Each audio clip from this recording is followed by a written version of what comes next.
Cookery சேனலை பார்த்து யார் வேணாலும் சமையல் பண்ணலாம். ஆனா சுவையான சமையல் பண்றது எப்படி?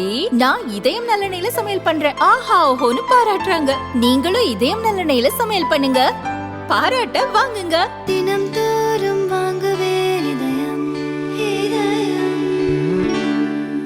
கோவையில் நடந்த தொழில் முனைவோர் கலந்தாய்வு கூட்டத்தில் ஜிஎஸ்டி குறித்து அன்னபூர்ணா ஹோட்டல் நிறுவனர் சீனிவாசன் மத்திய நிதி அமைச்சர் நிர்மலா சீதாராமனிடம் அடுக்கடுக்கான கேள்விகளை எழுப்பினார்.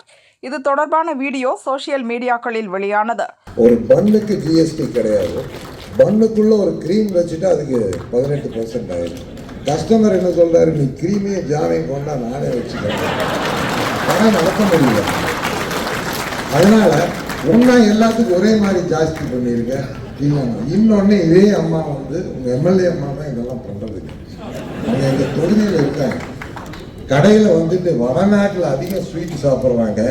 அதனால தான் அம்மா இங்கே அதுக்கு 5% காரத்துக்கு 12 பண்ணிட்டாங்க. நான் சொன்னேன், இல்லைங்க அப்படியெல்லாம் இல்லை, தமிழ்நாட்டில் ஸ்வீட் காரம் காஃபி அப்படி தான் போகும். அதனால் தயவு செஞ்சு அதை கொஞ்சம் கன்சிடர் பண்ணுங்க மேடம். வீடு ஒரு ஃபேமிலி வந்து கம்ப்யூட்டர் நடக்குது மேடம். இதையடுத்து அன்னபூர்ணா நிறுவனர் சீனிவாசன் நிர்மலா சீதாராமனை சந்தித்து வருத்தம் தெரிவித்தார். அந்த வீடியோவும் தற்போது வைரலாகி வருகிறது. வீடியோவை பார்த்த திமுக, காங்கிரஸ் உள்ளிட்ட எதிர்க்கட்சி தலைவர்கள் கண்டனம் தெரிவித்து வருகின்றனர்.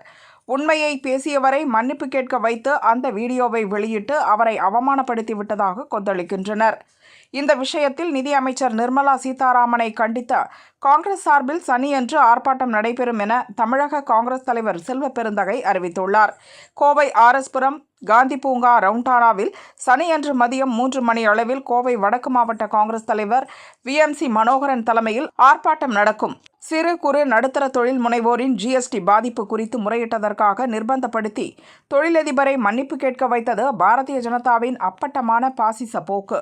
இதுபோன்ற ஜனநாயக விரோத போக்கிற்கு எதிர்ப்பு தெரிவிக்கும் வகையில் கோவையில் நடக்கும் ஆர்ப்பாட்டத்தில் அனைவரும் பங்கேற்று எதிர்ப்பை தெரிவிக்க வேண்டும் எனவும் அவர் கேட்டுக்கொண்டுள்ளார்.